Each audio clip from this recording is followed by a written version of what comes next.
Good morning বন্ধুরা, তোমরা সবাই কেমন আছে? আই হোপ তোমরা সবাই ভালো আছে আর আমি ভালো আছি। আর ফ্যামিলির অবস্থা খুবই খারাপ দেখে আমারই নিজের ভালো লাগছে না, তোমাদের একদম সত্যি কথা বলি, বাস্তব কথাটা বললাম। আর এই দেখো আমি আর মেয়ে আজকে, মেয়ে তোর ঠাম্মার কাছে ঘুমায়, সত্যি মা তো আমি তো ঠাম্মার কাছে ঘুমায়। তো এই যে প্রতিদিন সকালে এসে এখানে আসার পরে এই যে একটু শয়তানি করবে, এদিকে ফেরো এদিকে করো, তো আমরা দুইজনে একটু দুষ্টু খুনসুটি করছিলাম মা মেয়েতে। তো মা মেয়ের সম্পর্কে সত্যি তোমরা তো জানো খুবই সুন্দর হয়।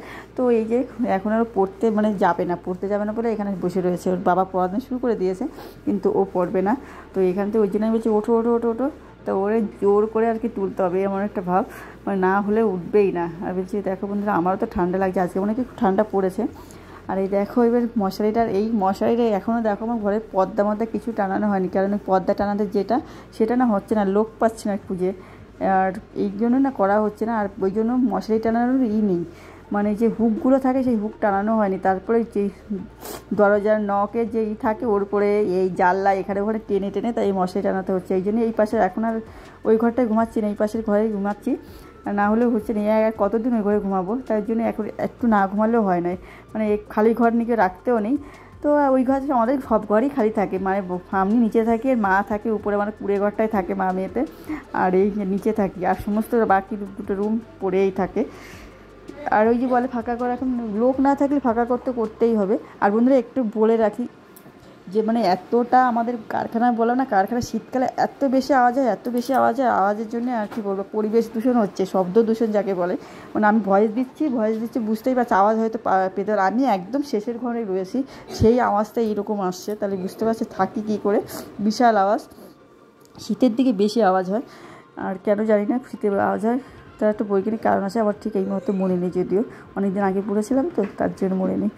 আর এই জায়গায় ঘরটা পরিষ্কার করেছি, আমার প্রতিটা জিনিস একদম ফুটফুটে, আমার এবার খুঁতখুঁতে টাইপের, আমি খুব খুঁতখুঁতে, আমার প্রতিটা জিনিস পারফেক্ট হওয়ার দরকার, বিশেষ করে পরিষ্কারের দিক থেকে। আর এই দেখো এইটা আমি এই শাকটা তোমরা বুঝতে পারছি, এটা হচ্ছে ওলকপির শাক, এটা আমি কি আর ওয়েস্ট করছি না, এটাকে আমি আজকে বাটা করে খাবো। তাই শাশুড়ি বৌমার আমাদের ভিতরে তো বিশাল বর্ণে উনি রান্না করছে, আমি এটা না ধুয়ে দিলে হবে না। উনি আর সকালবেলায় যেহেতু উনি কাজ করেছে, আর আমার তো একটু এখনও বেশি বলে না শয়তান বৌমা হয়ে গেছে, আমি অসভ্য আর কি, অসভ্য বলা ঠিক না, অসভ্য বলতে অনেক বোঝায়, দুষ্টু হয়ে গেছে আর কি। উনি কাজ করে, আমি একটু শুয়ে থাকি, আমি একটু লেটেই উঠি, ওই জন্য 6টায় উঠি, উনি 5টায় ওঠে, 5:30 ওঠে, আর আমি একটু শুয়ে থাকি।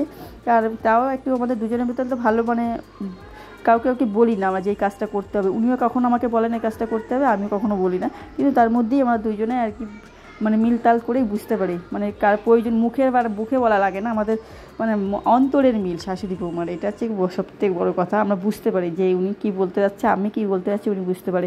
অন্তরের মিল বলে না, আন্তরিকতা যেটা বলে, সেইটা অন্তর থেকে মিল আমাদের। সেই কেউ কাউকে কাজের কথা আমরা বলি না, দুইজনই বুঝতে পারে যে এই কাজটা আমাকে করতে হবে, উনিও বুঝতে পারে যে এই কাজটা আমাকে করতে হবে, তো ওই জন্য আমাকে বলা লাগে না। তো ওই শাকটা দিয়ে দিয়েছে, আর এই বেসিনটাকে প্রতিদিনই পরিষ্কার করতে, সেটা তোমাদের বলা হয় না, কারণ আমার মেয়ে রং করে, তারপরে ব্রাশ করে একেবারে বিচ্ছিরি করে রাখে, তো এটা আর সাদা জিনিসের একটু পরিষ্কার রাখতেই হয়।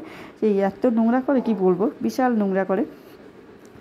আর ভিডিও বড় করতে পারছি না বন্ধুরা। আর এই যে দেখো কার্তিককে, মানে আমার মেয়ে বলছে আমার জামা কিনেছে, তো ভাইকে জামা পরাচ্ছ না কেন?